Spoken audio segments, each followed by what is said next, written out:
Hello students, in this session you are going to learn chapter 7 Python functions part 4. Today we will discuss about function arguments. Function arguments.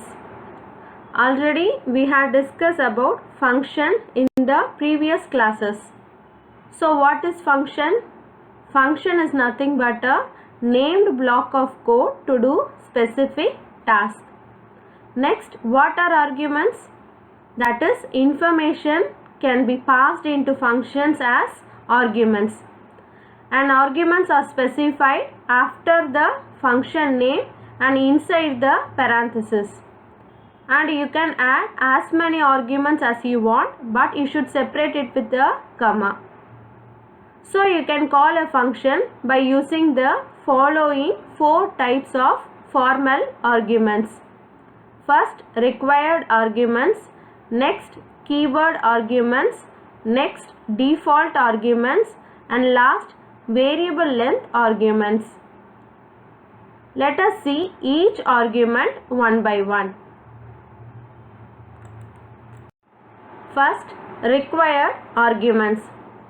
Required arguments are the arguments passed to a function in correct positional order.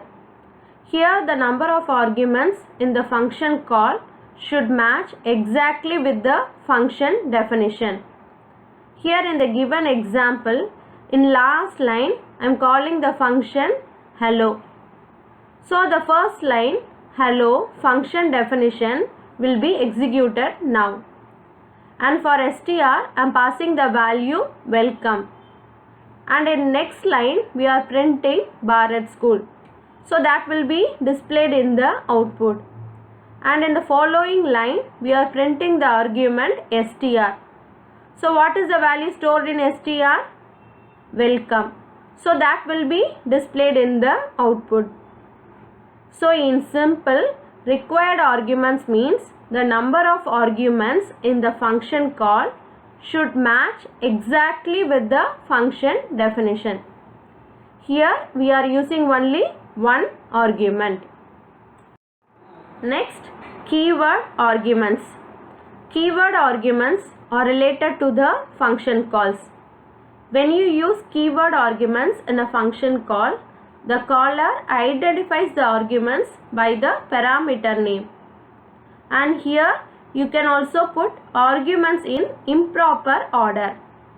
Now look at the given example. Here the last line is function calling print data, and we are passing the arguments age value as 15 and name value as Vetri to the function definition print data.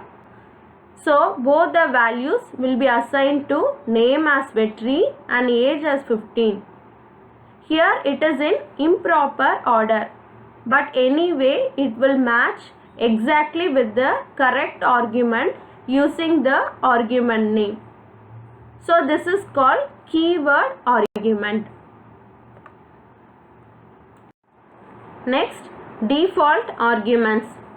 A default argument is an argument that assumes a default value if a value is not provided in the function call for the argument. The following example gives an idea on default arguments. It prints default salary if it is not passed. So through function call we are passing the value only for name, and for salary we are not passing any value. So it will take the default value 50,000 from the function definition. So it will display the following output: name as Deepak and salary as 50,000. So this is called default argument. Next, variable length arguments. In some instances, you may need to process a function for more arguments than you specified while defining the function. These arguments are called variable length arguments, and an asterisk is used to define such arguments. And in the given example, an asterisk is placed before the variable name that holds the values for arguments. So when the given code is executed, we will get the output as output is 10, next output is 70, 60 and 50. Next, today's assignment question is list the types of function arguments, and next define default argument. So with this I conclude our class today. Thank you.